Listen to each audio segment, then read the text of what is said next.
Hello and welcome to Sketchy Yesteryear. I'm Kendall and I am a self-taught sketchy person, as in I like to draw. And I like to draw people. In the past it was kind of costumey, fashiony things, lots of reference books before the internet. Now I love online, and that's part of why this channel exists, is that I find stories in old newspapers and then I research them to try to figure out what that scenario might have looked like or what an object might have looked like. This to me is my idea of fun. Maybe it's yours, or maybe you just want to hear the excessive talking of somebody who does think that that's fun. So this is already take 3 because I'm learning this this free screen recorder thing, so forgive any watermarks, whatever. But just to kind of drop the needle, this is the kind of thing that I would post on Sketchy Yesteryear. This is a sketch, obviously, of a scene that I am like kind of putting together, piecing together from various sources. And it started when I found an interesting newspaper story about the death of a young woman named Olive May Brown, or Ollie Brown. So she died in late October of 1900, and the story was on the same page as something else I was reading in the Morning Oregonian. And I thought, well, that's, it's sad, but I started looking. I thought, what an interesting name for one thing. Ollie Brown, Olive Brown, was that popular? And so I started looking more about her, and I found that on the day, I think November 1st, there was another interesting article about something that happened at her funeral. So I'm really trying to keep it short this time. I don't want to lose a bunch of work. And so we'll just take a quick look at both clippings. So here's the initial clipping. So this is from October 30th of 1900, and you can see that it's basically a death notice, and that she was 19, and that she was living at what was then 1057 Belmont. So that's important, especially for people who live in Portland. If you're watching my channel, you probably know that all the streets were renumbered in the 30s, and this is 1900, so this address has been changed. So I looked it up on a website called Past Portland, and it's now 3517 Southeast Belmont, which is pretty close to where I live. And so I have checked this out, and I found her at Lone Fir Cemetery, which is, they're saying, will be the place of interment. Also, her dad was a groundskeeper there, Mr. Isaac Brown. So it's all kind of neighborhoody to me. But then I looked up her, I found more about her funeral, and I will bring that up right now. So what you see here is that there was quite the incident at her funeral, that we had a dangerous runaway horse. So it says that, I won't read the whole thing, but so basically these women were coming out of this funeral at this family home, and there's a runaway horse attached to a delivery wagon coming from down the street, which I'm assuming is towards the direction of downtown heading east, which was less populated. They're very close to what was basically the city limits. And there were shops, and I think there might have been a post office. There was not the Belmont Dairy yet, but it was commercial enough.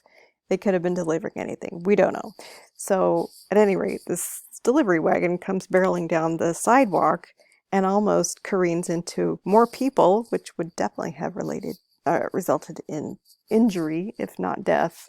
So it sounds like some quick thinking people, either at the funeral or bystanders, managed to stop it by crowding the horse against the fence before the horse plunged into a crowd of mourning women. So this is, in my mind, I'm thinking, what does this look like? In order to get there, we also have to kind of look around. So here's the house that's now on site. This is the footprint, but I would like to also show the footprint that you see in the Sanborn map. And I don't know where I stuck that, just a moment. So I brought up the Sanborn map, and if you look at the front of this house, which has a completely covered porch, and you look at the front of this old house, which does not have a completely covered porch. Also, this has some kind of protruding window on the side. That house did not. So it looks like major renovations were done at some point. And basically, I found a house with a similar front nearby that's still standing. and used Google Street View and then actually went by myself to kind of get an idea of what that would look like, because this drawing is in perspective, which is already kind of a no-no for me. Like many people, I'm not a fan of perspective, but I tried setting up the picture just straight on, left to right, and it just didn't convey the kind of urgency that this horse is about to mow these ladies down. So let's see what I have so far. The idea is I show a sketch and then incrementally I work on the sketch. We'll see. So it's not much, and full disclosure, to get these perspective lines, I had to put in pictures underneath and just trace the lines with the ruler and then hide the pictures, and I will delete the pictures because from here on out, basically I have the perspective grid or the perspective dailies in place, and what's been freehanded is this guy I call Hero Man. We don't know what he looked like. And these women who are not quite on the sidewalk. I think I'll add one or two more mourners. But again, this is like what is the easiest for me, is just drawing people. So a word about this is that, this Ollie Mae Brown, she dies in 1900. But what people sometimes assume when they look at pictures of fashions from then is they think it's high fashion. Well, these are working class people, more than likely. Mr. Brown was a groundskeeper.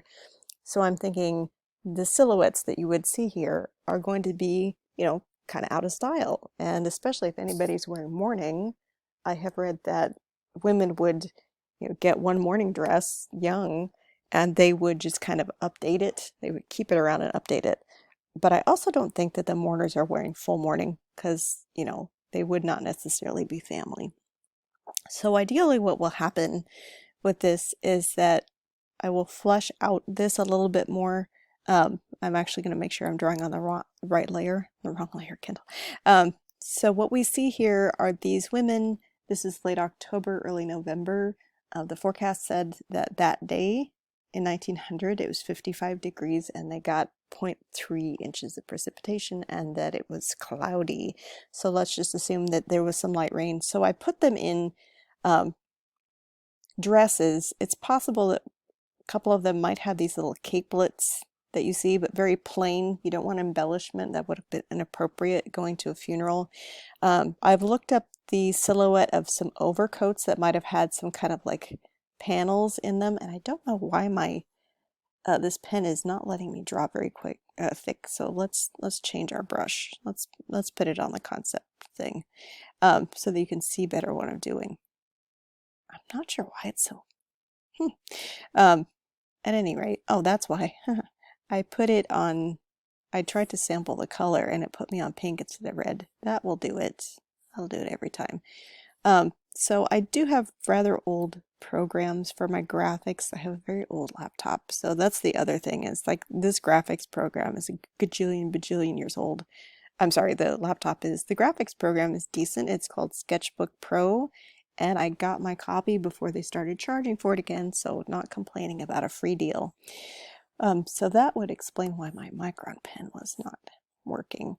So what I'll do is flesh out these layers more and then see how they kind of all come together, because I got pieces of everything. I've got this guy who's been running after the horse and he would have had some kind of boots on.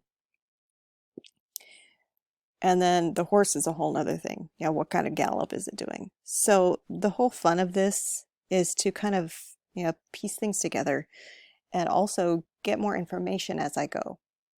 So, for example, over here, you can't see it very well, but I've drawn the back side of the house next door. There's no house there anymore. There hasn't been a house there for probably 60 years. It's now some kind of like battery shop or something like that. So definitely not residential, but it was a nice house. According to the Sanborn map, it had bay windows. It was like bigger than the Brown's house. And I even found that the man who lived there, I can't remember his name off the top of my head, but he had a business downtown and he sold like wallpaper and paints. So like I also kind of want to create this, not just like the Brown house, but like who was living near there, who might have been by there, who might have been getting a delivery. And so I thought it was just kind of it's a lot to take in. So the other part of this is synthesis. And maybe, yeah, if we put all this stuff in the hopper and we extrude something out the other end, maybe we'll get a cohesive picture. And that's the point of Sketchy Yesteryear. So thank you for your attention.